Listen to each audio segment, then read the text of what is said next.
thing to do! One thing you needed to... Fuck! Ah!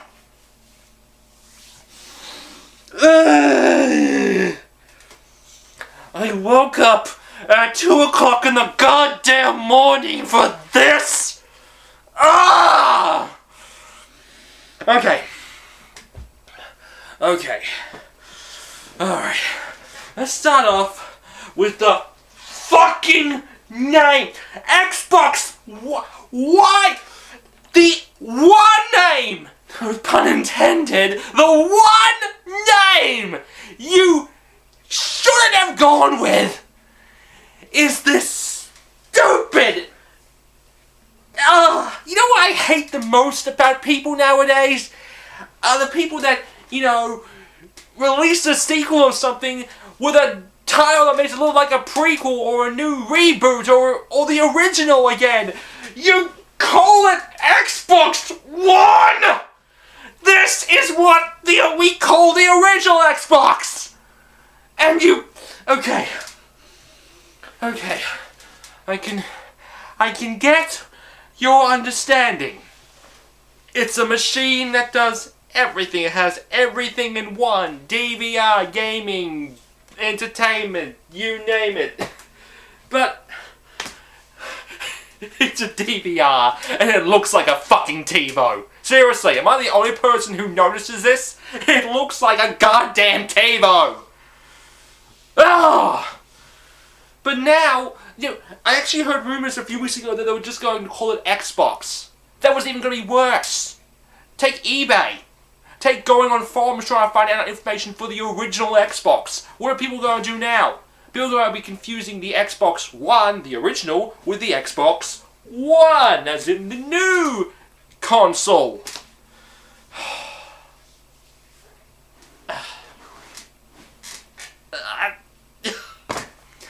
Don Matrick should have just walked on stage and the first thing that should have come out of his goddamn mouth was that there was going to be no always online DRM.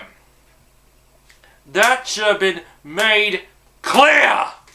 What has been made clear is that, like the PS4, this thing is going to be backwards compatible with nothing. Much like the PS4, which is not going to play PS1, 2, 3, or PSN titles, the Xbox One is not going to play original Xbox, 360, or XBLA titles. The only thing that's going to be transferable is the fucking gamertag and gamerscore. Wow. So, yeah, that's what I need. And I need to transfer my penis size, which is like 10,000. I don't give a rat's that's my gamerscore. I could use my same gamertag, sweet. But, it's so funny. Once again, the least powerful system, Nintendo system, the Wii U, wins when it comes to backwards compatibility. Sure, Microsoft and Sony are using this new x86 architecture, which is using new laptops and PCs, and Nintendo, is still using the PowerPC architecture. But I think the reason why Nintendo did that, besides, going to the marching to the beat of their own drum, is the same reason why the 3DS has a resistive touchscreen instead of a capacitive touchscreen like an iPad or an Android. Because I can guarantee you that if the 3DS was released with a touchscreen like an iPad, it would be more expensive to produce, it wouldn't be as durable, and I can guarantee you that DS games, which is one of the highest selling systems of all time, may I add, wouldn't work properly. And that would kneecap a 3DS. And that's what the new Xbox and the new PlayStation have effectively done. Backwards compatibility is one of the main reasons why a console sells at the beginning. The reason the PS2 sold was for two reasons, and it wasn't because of its launch lineup. It sold because of DVD playback, because at the time it was a cheap DVD player, and two, it could play your PS1 games. That isn't going to be the case with the new Xbox and the new PlayStation. You're going to have to keep your old PlayStation and your old Xbox plugged in to at least just play your PS3 titles. And have your PS2 and original Xbox plugged in as well, because we all know how shit their backwards compatibility is. But the thing that just infuriates me, we've all been seeing on the internet the last few hours that Wired has reported that if you sell or give a game that you already played on your new Xbox, apparently when you buy a game and put it into your new Xbox, it installs it on the hard drive, effectively making it your own.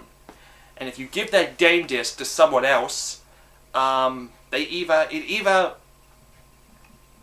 reported that you have to pay a small fee to play the game that was already installed on someone else's Xbox, or that, this is the problem!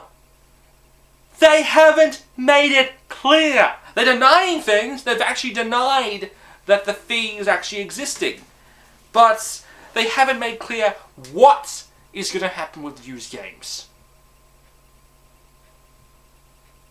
If the simple fact is, if the new Xbox has you install a game on your Xbox, and then afterwards you give it to GameStop or give it to a friend, and they put in their Xbox, and the license is transferred over from you to them through the cloud.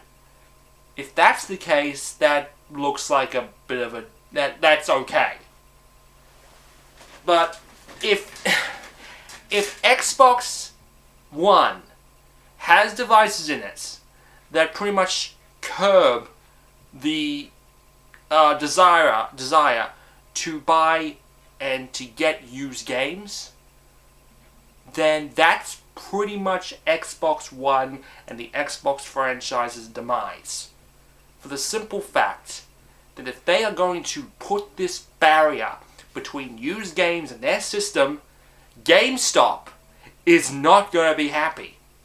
As much as we all hate GameStop, it is still the biggest thing in the gaming industry. It's the biggest chain, and their decisions may and most likely will affect sales of your system. If it's made clear that the Xbox One is unfriendly to used games, GameStop, beyond the launch, is not going to give a rat's ass. And they're going to make more space for systems that don't affect used games.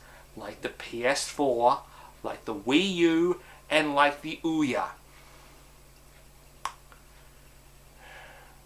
But this ignores the entire fact that Xbox One, the Xbox family, had an hour to make themselves look better than the PlayStation, and they failed miserably. They had an hour to show us why we should care about their new system as opposed to the PlayStation 4 or even the Wii U. And they gave us nothing. They showed us, the dashboard and the fact that the Kinect can actually recognize your voice now. And actually if the new Kinect, which looks even bigger than the old one, if the new Kinect can allow me to actually touch my own head, or actually operate it closer or further away, if the distance doesn't require me to have a giant fucking room to operate in, then great! Doesn't ignore the fact that there aren't any games for it. You've had the Kinect out for what now? 3-4 years? Kinect Sports, Rise of Nightmares. What the fuck has been released for that goddamn thing? I still have Kinect games that I bought when I bought my 360 that are still in the goddamn wrapper. I am not kidding. The Kinect is in one of my cupboards next to my dead Dreamcast and my fried PS2.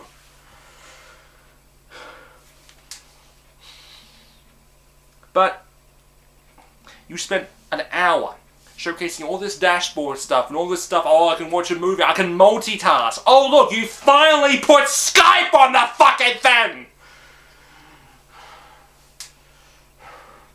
But the one thing Sony didn't show a console, but they showed games. You show a console and proceed to show fuck all. Wow, Steven Spielberg is making an Xbox TV series? How about confirming Halo 5 again? How about showing us something to get us really hyped? How about even just confirming that Halo 5 is going to be at E3?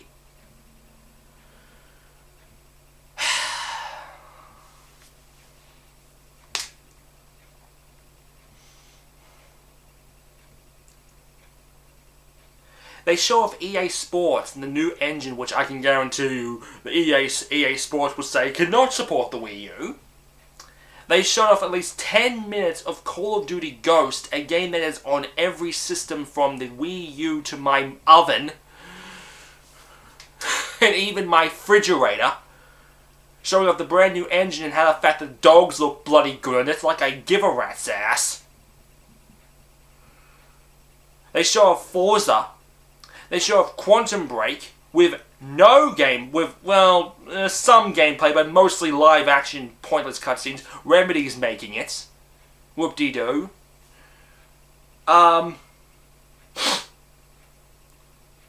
new controller, which I'm a bit upset about because I love the 360 controller.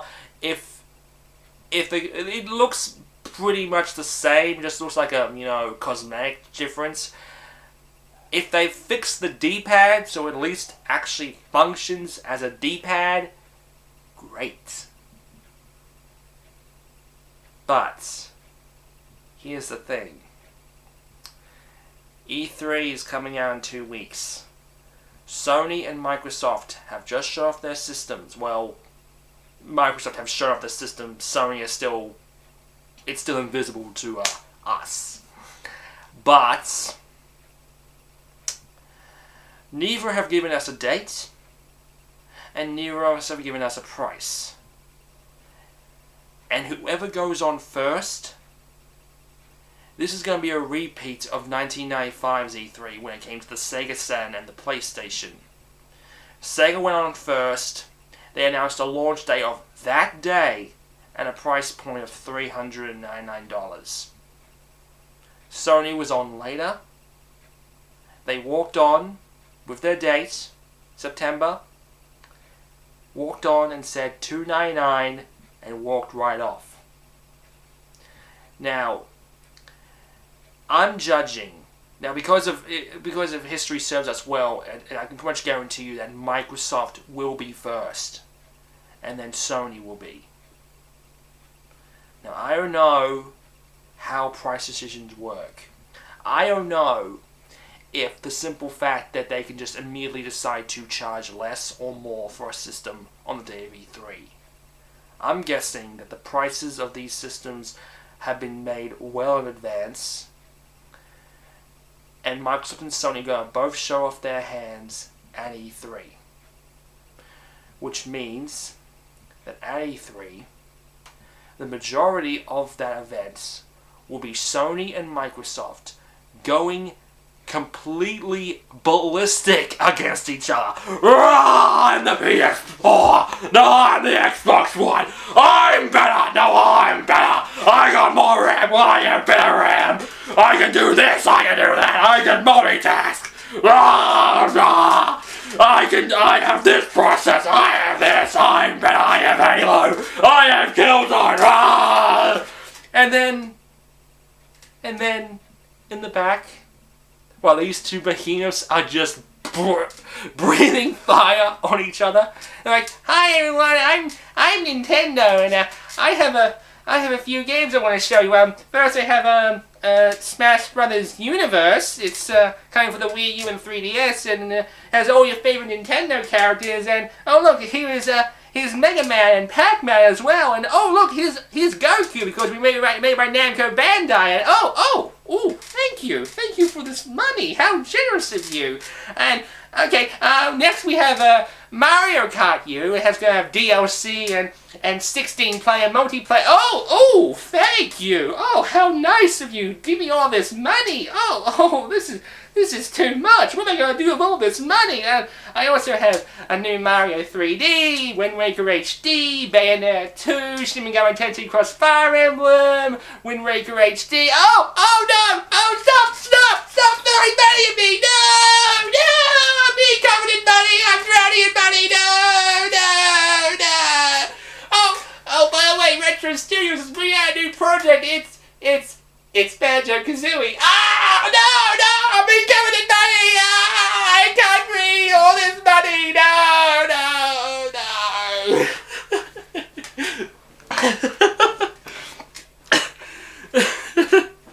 I'm sorry. Yeah, I know. But, yeah. So the bottom line is this. Am I getting an Xbox One on day one? Fuck no. Do I think these systems are going to be overpriced? Yes!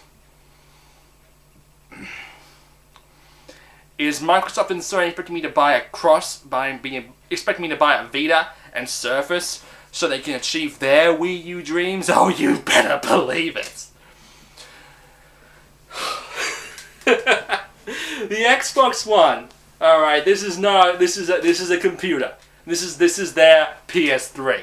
They're bringing in a new computer. All the most powerful specs you can think of. 8 gigabytes of RAM. Jesus Christ, guys! You go from 512s, 256, 512 megabytes of RAM to 8 gigs. Okay. How long is this generation going to go? Because really, who's going to need 8 gigs of RAM?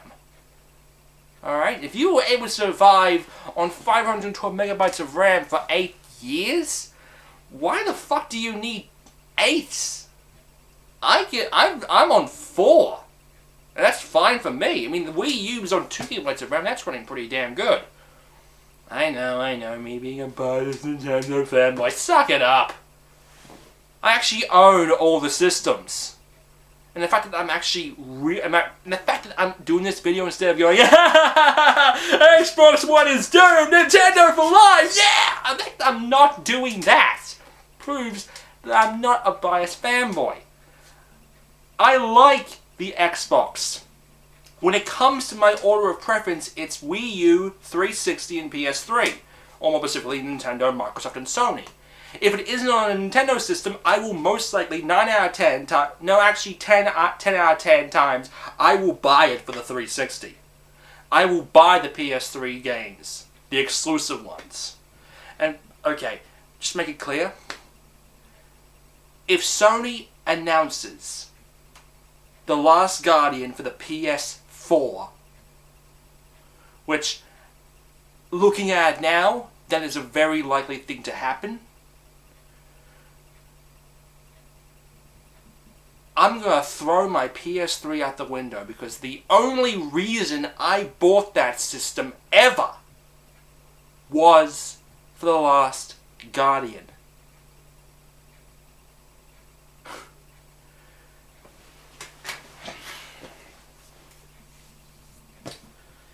So, the Xbox One is not going to be backwards compatible with anything.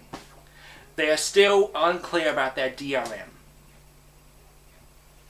And the launch lineups of both the PS4 and the Xbox One are dismal at best. The exclusives are barely nothing. You've seen my lists on my Tumblr. I've just updated, just before I filmed this video, I updated the list. And I got some people saying, the Wii U is the next gen console, why are you including it? Okay, I've been going on for about 20 minutes, so you know what, I'm going to wrap this up. Xbox One, I guess it's on the same wait and see as the PS4. I got a Wii U, my Ouya's in the mail. Yeah. So, I don't know, I might be set. I really don't know. The Xbox One, the PS4, they could be a success. They could be overpriced, overpowered machines that really just don't sell. Well, they could be the massive success. But, in fact, looking at them, they're pretty much identical. We got two systems that are pretty much the same when it comes to specs. So really, what's the different? I really don't know.